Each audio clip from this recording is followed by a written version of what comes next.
red light. Cool. Let me empty my pockets actually so I can focus. I kind of know what you mean. I do the same thing. It just sounds funny. I do the same thing for gaming. Alright though, I think we're all good. Cool. How's it going, man? It's going good, man. How you doing? Doing well. And I guess we can call this the Stomping Grounds podcast. Stomping Grounds. I like it. Yeah. Right on, dude. Thanks for coming by, and thanks for helping me get everything set up. Thanks for being part of it, man. No problem at all. Thanks for including me. Cool. So yeah, like I said, this is the Stomping Grounds podcast. I'm your host, Stomp. This is my friend HamGoblin, helping me out, and glad to have you, man. Glad to be here, man. I didn't really have much in store for like a subject or anything to talk about, so just what have you been playing, man? What have you been playing lately? Well, I beat quite a few games recently. Very recently, I've been playing a lot of VR, so I've been playing a lot of this game called Ghosts of Tabor, but I can go into that a little bit later on. Okay. It's a little bit, it's involved to talk about. You got a lot we want to say. Okay. But I played I beat Wasteland 3. Wasteland 3? Yeah, and that game, the first Wasteland is the one that inspired the Fallout series. Okay. So this is a series that's been around for a while then? Yeah, the first one came out in 1988. Oh. Yeah. Okay. And then the second one came out like 7 years ago.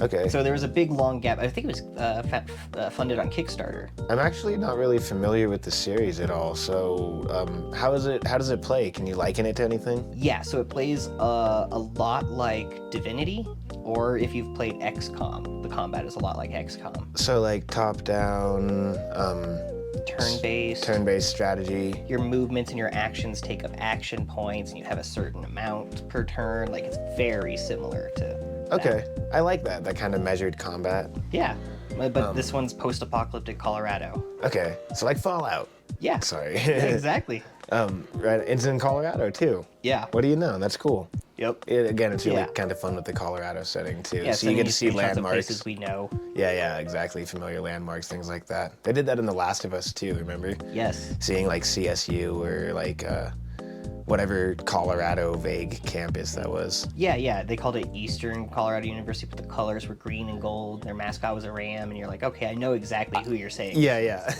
And then you had been playing Dredge too, right? I kept seeing that one pop up. Oh man, I almost forgot about that one. Yeah, no, that one was awesome. I think there's still more content to come, but I played all of the main content that they have so far, and that's a fishing game, right? yes, that's the primary focus of it. Is you're just like this little fishing boat, looks like a little tugboat, and there's a day-night cycle that's going on. Okay. And you're fishing for fish, or you're dredging up wreckage from stuff, and piecing together like this story about, like a Lovecraftian curse. It's got a really nice progression, and it's got a really good gameplay loop. Talk to me about the fishing mechanics. Well, it's a quick time event kind of, where it's like a circle, and it actually varies based on the fish. Okay. And there's like a green area, and you got to stop the dot on it. That's how you catch it. Okay, so fishing itself is pretty straightforward. Yeah. And then it's kind of into like the gameplay and progression. Right, Focused and on catching the certain kinds of fish you're looking for, and not getting eaten by huge, creepy monsters. And if you stay out too late, it becomes incredibly dangerous at night. Okay, that's really cool. Like, there's like an eye, as if like the Lovecraftian monsters are like the Eye of Sauron, and they detect you and send like crows after you. So you can survive and you get better fish, and kind of find the artifacts that build up the main storyline. Yeah, okay, very cool. So maybe not like the survival focus, but... No, not a survival focus, but it's fishing and trading. Like, certain ports buy different fish for more, but it's hard to describe. It sounds like there's a lot going on, but I really like all those. It just sounds like the vibe would be really cool, like the art, and it's really unique. Yeah, and I love that about the indie sphere of games, and just fishing. Fishing always catches my eye. I mean, everyone remembers Ocarina of Time, right? Yeah, that's Did you? probably where my fishing and video games love came from. Yeah, I love that about, casting your line, getting the tension, leaning the rod into things like that. Like, I find those mechanics really pretty fun in video games. And one game that actually did that really well was Final Fantasy 15. Ooh, okay. Never played. Yeah, it was like camping trip with the Backstreet Boys kind of thing. Right. That was the Final Fantasy of it. A lot of people give that game a lot of flack, but that part that I just brought up, the camping trip with the Backstreet Boys, was so much fun. Just to like drive around the countryside and like do different side quests and things like that. And then the fishing mini game was awesome, and there were different fishing holes all across the map. Nice. The more you fished, you would level up, and then you would get better fishing rods and lines with more durability and things like that. See, that is the first thing I've heard that would sell me on Final Fantasy 15. I was like, wait, it's got fishing. Wait, it's mechanics? got fishing? Exactly, and it's got a whole side quest where you can max out your fishing level, which you pretty much have to go to all of the fishing holes to maximize it, so it brings you on a traveling quest. So like the other three characters just sit around being like, I guess we'll just chill while he fishes. Yeah, and then you're like the prince in that game, so they're actually Right. kind of like your hype men.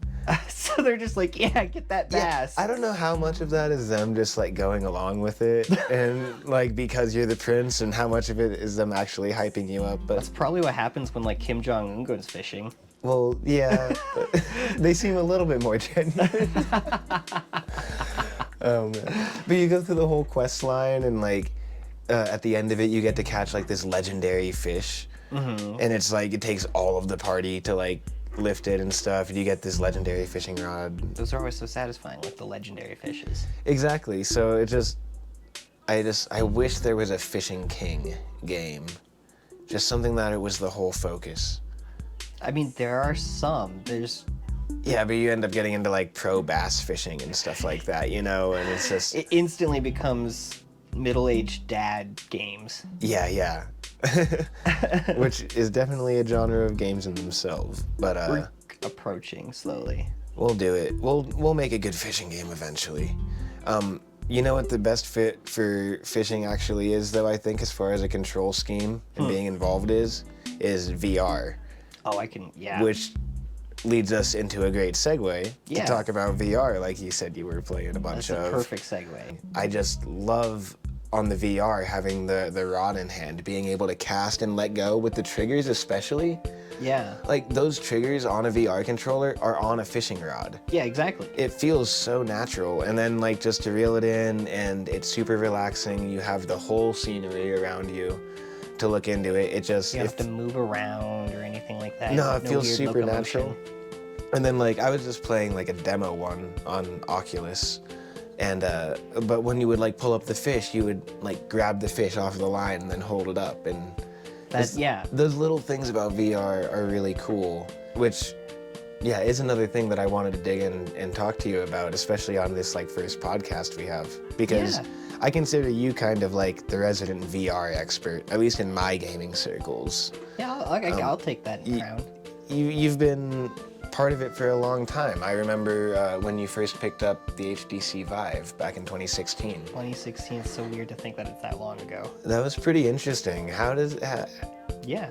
that hold up now, looking back at how that old VR setup was for you? The first, the HTC Vive, I would not want to play it anymore now. I mean, it was incredible, but It yeah, was amazing at the time. It was $900. It took like 8 months to ship, so I'm just like glued to my email. And it was awesome. But it's already like 7-year-old tech, and it feels like it. yeah. The pixel density is so bad that it still feels like you're looking through a wire mesh screen door. And like it's so heavy. And I already have kind of a hook nose, so a little bit more weight just basically cuts off my nostrils entirely. Oh yeah. So when you're wearing the headset, it's just like I got a mouth breathe. you don't just look like a nerd. I sound like one too. Yeah. Exactly. Oh man, I do remember that about the display of it, and just when you put up that HTC Vive, it was like putting your face against a CRT TV. Yeah. Just You can- seeing all if of you those. focused on it, you could see the red, green, blue. Yeah. And graphics weren't that great. No. But They had to be bad. the Vive had room tracking, Yes. which was huge. And I mean, the Oculus was still in its early stages, and you could sit on your computer desk and you could like look around at the beach views or something like that. Yeah. It was very, very early stuff like that. And then Vive came through saying, you guys can go and look at your Google Street View if you want, but we're making virtual reality a reality. You can walk around and stuff. That was a big Yeah. thing. Now that was at a cost too at that point. Oh yeah. The towers and infrared and Insane amount of setup. you needed a whole power strip. Yeah, you needed to friggin' screw them into your wall if you didn't have tripods or a good place to mount your thing. And if you had a small space, then forget about using the tripods. You had to mount them in. Can you imagine getting it all drilled in and set up and then having drift problems? It happened a lot. I would almost say that the Oculus's camera-based tracking is better than the room-based tracking back then was. Yeah, and that's interesting to think about because really back then it was about that novelty of being in the room scale, especially about having that one-to-one motion and that 360-degree field of vision. It was Yeah. about immersing yourself in some different space. Didn't really matter what it looked like at that point. Right. Now we've come a lot longer and a lot farther ahead. And what would you say are probably... So now you and I both have the Quest 2. Yeah. So let's just kind of compare HTC Vive to Quest 2. Like, what are some of the big jumps, would you say? Man, I don't like giving Facebook any kind of praise or anything like I that. understand that. But the Quest 2 is really, I don't even think I would like an Index more than it, just because the Index is wired and it requires a little bit of that setup. But the Quest 2, just throw it on and it's wireless. I play in an entirely different room. I play in this room when my PC is in my office, a totally different corner of the house. And it works great. I think the coolest thing is being able to draw your play space Yes. and having that pass-through view. The HTC Vive didn't have a pass-through view, did it?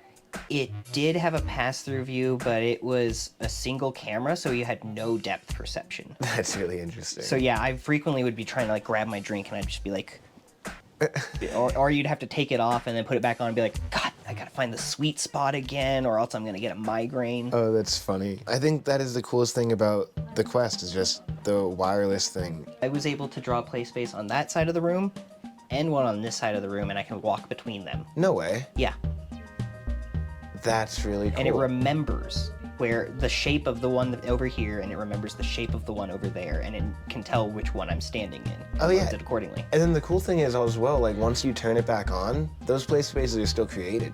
Yeah. And then also like the display is much better. We were talking about the screen door, but like it is so much better, and I think that's something that we'll see taken many steps further. I haven't tried the PSVR 2 yet, Yeah, no. but what I hear is like the big jump of it is that field of vision.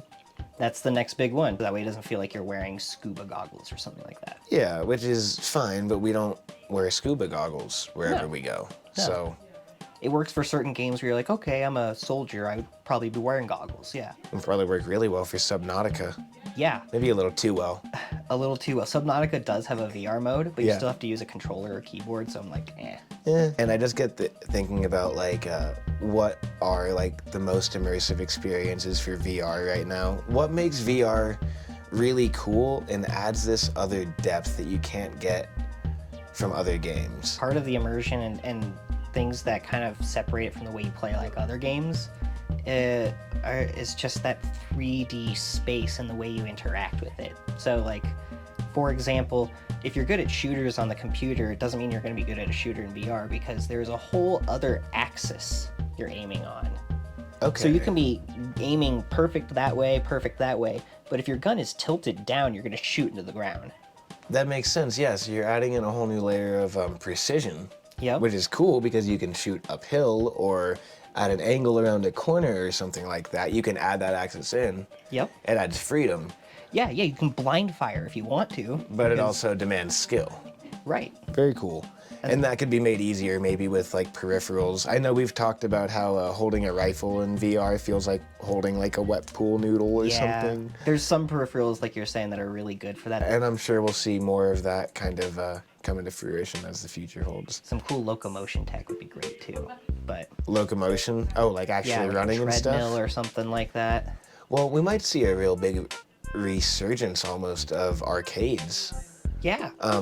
With VR coming into prominence, because like you said, people aren't gonna have a treadmill or all these towers for like room scale stuff, like all these things in their home. Right. But to create a space for that people can come into, that would be huge. I've seen like the Omni we saw way back in the day. Yeah. You know, people like in the harness and running on the treadmill. Yeah, that little kind of convex one. That's super cool, but it's not practical. When my brother lived in Moscow, they have a whole arena Oh, very cool. that has a VR arcade. Okay. Yeah, and so, well, hey, hopefully over here sometime soon, huh? Yeah. For now, I guess pinball will have to do when we want to go out to the arcade, but... Well, it's okay to be a pinball wizard, man. Yeah, that's true, too. Hey. You know what I really enjoy in VR? Is, you brought in, like, that interacting in the 3D space is super immersive, but I think that a lot of immersion can come from still holding a controller, just in certain gameplay, like, applications. Sure. Because it feels weird for, like, locomotion or something like that. It's not a good fit for a shooter. No. But what it is a good fit for is a cockpit. That's my favorite VR experience, still has been Star Wars Squadrons. Oh, honestly. yeah. Just to be able to hop into the cockpit of an X-Wing or a TIE fighter and look around, and then like the controls map well, like they feel like flight controls. I don't know how to describe Is it. it an Xbox controller? Yeah. And Well, then, yeah, I think you'd see a controller working way more for flight than... And then the cool part about that too is that you can look up and like track whoever's flying with you, or like if you're chasing somebody and they pass up above you, as you're pulling up and chasing them, you can be looking at them and like following them, and it helps with aiming, it helps with motion. Yep. In a way that you're hardly even thinking about, kind of like when you lean left and right in Mario Kart to make yourself turn more. Except it actually works this time. Just to actually look over there, I just think it works super well for the immersion. Yeah. And you don't get motion sick. It feels natural because you're seated in a cockpit. So to sit in your chair with your controller with your headset on still feels immersive. I've definitely had that experience in No Man's Sky too. Like that whole like looking around the cockpit, being like, oh, that pirate guy is still shooting at me from over there. Yep. I think that's actually the thing that really elevates flight games to a next level, is being able to have that whole head tracking. It's super important, and I will not play a flight game without a VR headset now. Yeah, that's fair. Honestly, I can see that. I can't go back. It was that much of a game changer. Man, you got to get a good HOTUS. What's That's that? called hand on throttle and stick. It's a type of controller that has a throttle and a stick. Oh, okay, yeah. Maybe like a Thrustmaster or something like that. Yeah, I used to have a Thrustmaster, and now I have an X52 Pro. I do want a flight stick. They're super expensive, but super cool. What have you been playing, though? Elden Ring. Elden Ring. It's been like 2.5 months that I've been streaming it, and I blame part of that for me being really bad at it. Who's good at it, honestly? Well, yeah. But like, I can't even hold on to my souls enough to level up, basically. So what I've done is I've managed to just like beat my head against this brick wall and barrel my way through most of the game, and I'm still like level 86 or something, near the end game, and it's been really fun, but it's been really difficult, and people in this stream have been nothing but patient with me, watching me do this same shit over and over. Oh yeah, well you're probably more over it than they are. That's for Yeah, sure. exactly. It's like I almost get embarrassed playing Dark Souls, but man, it's been so fun. I've never experienced another game like it. From Software games have always scared me away. Couldn't get into Dark Souls. I started every single one of them. I started Bloodborne, I started Sekiro, and then eventually I went back. I went through Sekiro last year. Yeah. And then I named that my personal game of the year last year. And that's when it clicked. Yeah, especially going through it the second time. And then we got to come around and do Elden Ring now. There's so much in the level up systems and the equipment and magic spells and different ways you can build your character. Yeah. Like just that alone offers so many different ways to play, and then you just get into the map. And I've never seen a world like more beautiful, more detailed, and more packed with content. Yeah. Like actual Handcrafted. content tucked around every corner, and it's all jaw-dropping locales and just incredible stuff. The enemies are just out of this world. Oh, I love the enemy design. You see so much wacky shit that I could never come up with. Just the proportions of the average person in the lands between is crazy. It's really weird. I like the T-Rex dogs especially. Yeah. One of them came up and they were acting all crazy, and then it like rammed its head into the ground and like got its jaws stuck. And it was like a giant like woodpecker or something, and I was like, what the fuck is going on? It was amazing. Yeah. And so like I've played open world games before and I can't get into them, you know? It's this huge checklist of different collectibles, of things to find, of stuff to check off, and I find it all just to be really, I don't know, Busy work or something like that? quantitative, yeah. We were talking the other day, we got back to like how modern open world maps often have those just icons, checklists, percentages, stuff to fill out, right? Yeah, it's just collecting. Which keeps you busy and it gives you goals, but Elden Ring doesn't give you goals. No, it's just like, here's this huge world. Something interests you? Go check it out. We guarantee it's gonna be awesome. It's so interesting to me that they have this huge map that's so packed with content, and they're so confident in it that they can just take a step back and explain none of it. Yes. Like, holy crap. If I had made that much game, I would want you to see all of it. But they don't have to push that because they know that you're gonna want to see all of it. Yeah, I put in, I think it was 140 hours. It might be 240 hours. I forget how many hours I put into it. It would be very easy for me to just stream Elden Ring for the next like few months of my life, if not like year of my life, especially with DLC coming out. Yeah, and I've heard that it's huge. I hate to just ramble on and keep gushing about it, but the cherry on top for all of this in Elden Ring is the combat. I mean, From Software, So fun. yeah, Dark Souls combat is so fundamental now in game design too, right? We see the dodge roll poke method or whatever There's it a is. whole genre called Souls-like. Yeah, and most combat systems in some way have a form of locking onto your enemy, dodging around them. Hello, kitty. And you know, it's very Souls-like combat. You see so much influence taken from these mechanics that From Software established. But like I've had games like Skyrim where I couldn't get into, which was a huge world filled with lore, cool locales, stuff like that. Yeah. Breath of the Wild, which was a huge world filled with very cool horizons. Yeah. Sorry. Breath of the Wild was really cool. I wanted to see what was over the next hill, and it was always another hill. Breath of the Wild did it very well too. I did it very well, and I wanted more out of it. And I just feel like Elden Ring takes these very formative games, these landmark titles, and it does that and perfects it. Because when you throw Dark Souls combat into the mix, it just makes the entire world like visceral and dangerous.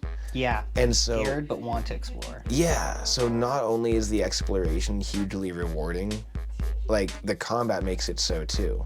Yeah, it really knows how to make you feel awesome when you succeed. I pretty much don't want to explore anywhere in Elden Ring. Like, I dread going anywhere new or unfamiliar because I figure, well, if I go in this direction, I don't know what I'm going to find, but I do know that I'm going to die.